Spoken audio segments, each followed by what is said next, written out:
नमस्कार. Posh act 2013 नुसार कामाच्या ठिकाणी होणाऱ्या लैंगिक अत्याचाराविरुद्ध महिलांनी तक्रार किती दिवसात दाखल करणे गरजेचे आहे, त्याचा निकाल किती दिवसात येणार यासंबंधी आपण माहिती जाणून घेऊयात. कामाच्या ठिकाणी होणाऱ्या अत्याचारासंबंधात तक्रार महिलांनी 3 महिन्याच्या आत म्हणजे घटना घडल्यानंतर 3 महिन्याच्या आत दाखल करणे बंधनकारक आहेत. जर काही कारणामुळे उशीर लागत असेल तर तसे योग्य कारण IC इंटरनल कमिटी किंवा लोकल कमिटी यांना लेखी स्वरूपात कळवणे गरजेचे आहे.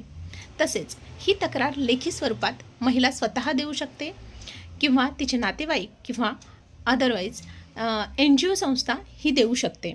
तर कुठे दाखल करायची आहे? समजा संस्थेमध्ये 10 किंवा त्यापेक्षा जास्त कर्मचारी असतील तर ती इंटरनल कमिटी असते, तिथे तक्रार दाखल करायची.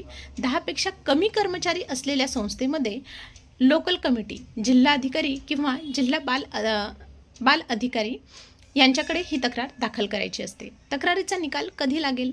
तर तक्रार प्राप्त झाल्यापासून LC आणि IC यांनी 90 दिवसाच्या आत चौकशी करणं हे बंधनकारक आहेत. 10 दिवसामध्ये त्याचा अहवाल हा नियुक्त किंवा जिल्हाधिकारी पूर्ण करतील आणि अहवाल नियुक्त्याने 60 दिवसामध्ये त्यावर अंमलबजावणी किंवा कारवाई करणे गरजेचे असते. यामध्ये अपीलाची तरतूद देखील आहे.